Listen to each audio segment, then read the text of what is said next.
If you want to know how to eat a healthy diet, then Amazon can offer you over 70,000 books on the subject. If you want some help narrowing that choice down a bit, if you search just for diet during a pandemic, there are only 700 books. A huge array of opinions. I'm sure amongst them all, there would be something that would suit you and the diet you need. You may have seen a recent news report that the sugar and salt should be taxed and vegetables prescribed by the NHS. That's an independent review suggested. England's National Food Strategy wants GPs to try prescribing fruit and vegetables to encourage healthy eating. I suspect that one of the greatest, if not the greatest, mismatch for all of us between ambition and reality is over what we eat. St. Paul wrote once to the Romans, "I do not understand my own actions, for I do not do what I want, but I do the very thing I hate." I eat too many biscuits. I know that, and I know it's not good for me, and I regularly resolve firmly to cut down and to eat a more healthy diet. And yet here I am, still scoffing biscuits. Quoting St. Paul from our New Testament reading today, "I try to put away all bitterness and wrath and anger and wrangling and slander, together with all malice, and be kind, tender-hearted and forgiving." But you know how it goes. Jesus said to the hungry crowd, "I am the bread of life. Whoever comes to me will never be hungry, and whoever believes in me will never be thirsty. Whoever eats of this bread will live forever." That sounds like a great diet to me. Sufficient, healthy, freely available, all-encompassing. But just as my issue with biscuits, other stuff is still quite tempting. When I was at university a long, long time ago, I used to argue with members of the Christian Union who tried to convince me about Jesus Christ. For no particular reason other than to shore up my arguments against them, I decided that I would read through the New Testament one day. So I plowed through from start to finish. When I got to the end, I had found something quite extraordinary. It was so excited, inspired, challenged, perhaps just fed in some new and profound way, that I read it all over again, and then again. Studying at an establishment for higher education, the real bread wasn't in what I was supposed to be digesting, but came from discovering all about Jesus and God and myself through the Bible, and then through joining a church and going Sunday by Sunday and learning how to worship and pray and so on.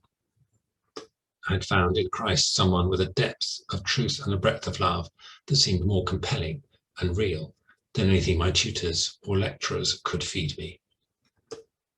And so started a long journey to where I am now.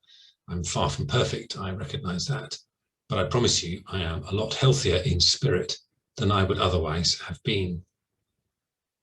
Of course, I still all too often do the things I don't want to do and don't do the things I want to do, but there is a change. And part of the reason over the years for that has been in the word I mentioned just now. Again, I read and reread, and then covered the Old Testament and read that again, then joined a church and went to church Sunday and again the next Sunday and the next Sunday. I listened to sermons, I joined a home group, and then again and again. I guess what I want to suggest to you is simply the one bite at a time diet. We can all work out that trying to eat 10 or 15,000 calories on Monday morning and then not eating again for the rest of the week is not the best way to go about feeding yourself, but eating little and often throughout the week is a much more sustainable way to keep yourself going. I have discovered for myself that Jesus truly is the bread of life, nourishes and feeds.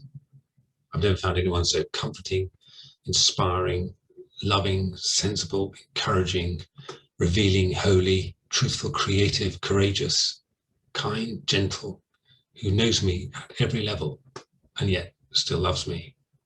But one bite, even one meal, just wasn't enough. It has to be again and again, especially as occasionally a bit of junk food slips into my diet and knocks me off course. I had my usual breakfast this morning again. It's pretty much the same breakfast that's got me going every day for many years now. I have to keep doing it, obviously. And so it is with the bread of life. From our Old Testament reading today, Elijah himself went a day's journey into the wilderness, and he lay down under the broom tree and fell asleep. Suddenly an angel touched him and said to him, "Get up and eat." He looked, and there was a cake and a jar of water. He ate and drank and lay down again. The angel of the Lord came a second time. Elijah needed to be fed again as well. Because I eat too many biscuits, I try to recover by getting some exercise every day. I sin too much as well and recover by returning to Jesus, by dwelling on his word, by praying, by trying to consume something of the bread of life in penitence and faith, again and again. The bread of life doesn't just taste good, he keeps me alive. The trouble is, because he seems less tangible than the ordinary bread I eat, he's easy to leave to one side.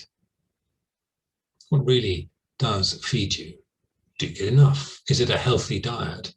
What do you need to cut down on? What diet do you go by? Is it intentional, or does it just depend on the mood that you're in? It's perhaps been difficult over the past year and a half to feel that you have been eating properly. I think that's well documented. We've been thrown from our usual patterns and routines, and it can be strange. But little and often, one bite at a time, is an easier way back, and certainly more sustainable than a crash diet.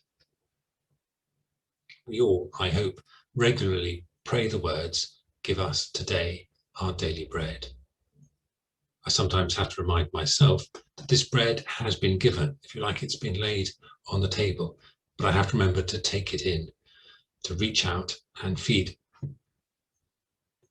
So may God give us all that we need daily to be refreshed, renewed, fed, and nourished, and not just daily, but within each day and within each week, month, and year. Jesus said to them, "I am the bread of life. Whoever comes to me will never be hungry, and whoever believes in me will never be thirsty. Whoever eats of this bread will live forever." What a recipe for life that is.